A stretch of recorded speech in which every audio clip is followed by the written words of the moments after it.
انت عمرك حسيت ان دماغك خلاص هتنفجر من كتر الزحمة؟ كل حاجة حواليك بتنهار، أصوات، مطالب، شغل، وانت واقف في النص مش عارف تبدأ منين. الضغط النفسي ممكن يخليك تنهار، يخليك تغلط، يخليك تخسر كل حاجة تعبت عشانها. هو اللي بيخلي واحد سليم يبقى مريض، هو اللي بيخلي موظف شاطر يبقى كاره شغله. والحقيقة المرة اللي عمرك ما حابب تسمعها: الفوضى مش هتخلص، الزحمة مش هتختفي، المشاكل مش هتختفي، عمرك ما هتلاقي يوم كله هدوء. لو مستني الدنيا تهدى يبقى انت هتفضل مستني طول عمرك. الحاجة الوحيدة اللي ينفع تتغير هي انت. النهاردة هقولك خطوات عملية لو طبقتها هتلاقي نفسك هادي حتى لو الدنيا حوالين منك ولعت. أول خطوة: افصل بين المهم والعاجل. الضغط النفسي بيجي من إنك بتحاول تعمل كل حاجة مرة واحدة. الحل: اعمل قائمة. إيه اللي فعلا لازم دلوقتي؟ وإيه اللي ممكن يستنى؟ اسأل نفسك: لو ما عملتش الحاجة دي دلوقتي إيه أسوأ حاجة هتحصل؟ هتتفاجأ إن معظم الحاجات اللي بتجري وراها مش عاجلة أصلا. مش كل حاجة في الدنيا طارئة. لما تفصل بين المهم والعاجل بتحمي دماغك من الزحمة اللي بتخليك تختنق. تاني خطوة: اعمل روتين صباحي يحميك. أول 30 دقيقة في يومك بتحدد باقي يومك. لو أول ما صحيت مسكت الموبايل، فتحت واتساب، فيسبوك، أخبار، مشاكل، خلاص يومك هيمشي مضغوط.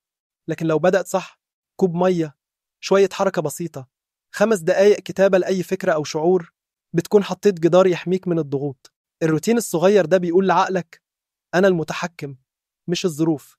تالت خطوة: خطط ليوم واحد بس. الضغط بيتضخم لما تبص لكل مشاكلك مرة واحدة. اسأل نفسك: إيه أهم حاجة لازم أعملها النهاردة بس؟ لو ركزت في خطوة واحدة الضغط يقل. ركز على النهاردة وبكرة هيتحل في وقته. رابع خطوة: إعادة برمجة دماغك. الكلمات اللي بتقولها لنفسك مش مجرد كلام.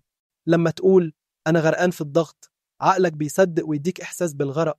لكن لو قلت أنا عندي تحدي مؤقت دماغك بيبدأ يدور على حل. غير الكلمة تغير استجابتك. خامس خطوة: قلل المقارنات. جزء كبير من الضغط النفسي سببه إنك تبص لغيرك طول الوقت. فلان سافر، فلان اتجوز، فلان جاب عربية، لكن أنت مش شايف غير الصورة اللي بيختار يوريها لك. الواقع: كل واحد عنده ضغوطه اللي ما يشاركهاش. ركز في نفسك، قارن نفسك بنفسك. انت فين السنة دي مقارنة باللي فاتت؟ المقارنة الوحيدة العادلة هي مع نفسك. سادس خطوة: تعلم تقول لأ. انت مش مطالب تعمل كل حاجة لكل الناس. جزء كبير من الضغط جاي من انك بتاخد مسؤوليات اكبر من طاقتك. لما تقول لأ انت بتحمي نفسك.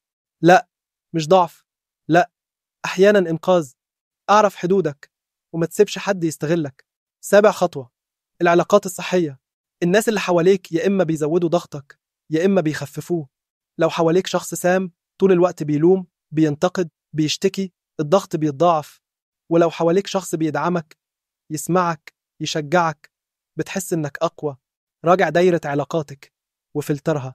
تامن خطوة: التمارين الصغيرة المضادة للضغط. الجسم والعقل مربوطين ببعض.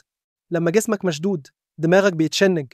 أقف وافرد ظهرك، امشي 5 دقايق، حرك جسمك عشان تحرر دماغك. تاسع خطوة: المكافأة الصغيرة. الإنجاز من غير مكافأة زي شغل من غير مرتب. بعد ما تخلص مهمة صعبة كافئ نفسك بحاجة بسيطة. المكافأة بتربط الإنجاز بشعور إيجابي وده يحفزك تكمل. 10 خطوة: لو الضغط فاق طاقتك اطلب مساعدة. أصعب لحظة هي لما تفتكر إنك لازم تشيل كل حاجة لوحدك. الحقيقة الدعم مش ضعف. اطلب مساعدة من صديق تثق فيه أو من متخصص. الاعتراف إنك محتاج مساعدة هو أول خطوة للعلاج. الضغط مش هيختفي، الفوضى مش هتتوقف، لكن أنت تقدر تختار: يا إما تنهار معاها يا إما تبني جواك هدوء يخليك واقف ثابت مهما حصل. أنا مستر ستيك، ودي كانت الحلقة الخامسة من صلاحها مع مستر ستيك. لو حسيت إن الكلام ده لمس قلبك اشترك في القناة، فعل الجرس، وشارك الفيديو مع حد محتاج يفتكر إن الهدوء وسط الفوضى قوة مش ضعف. واكتب لي في الكومنت: إيه أكتر موقف بيحسسك إن الضغط خانقك عشان نصلحها سوا؟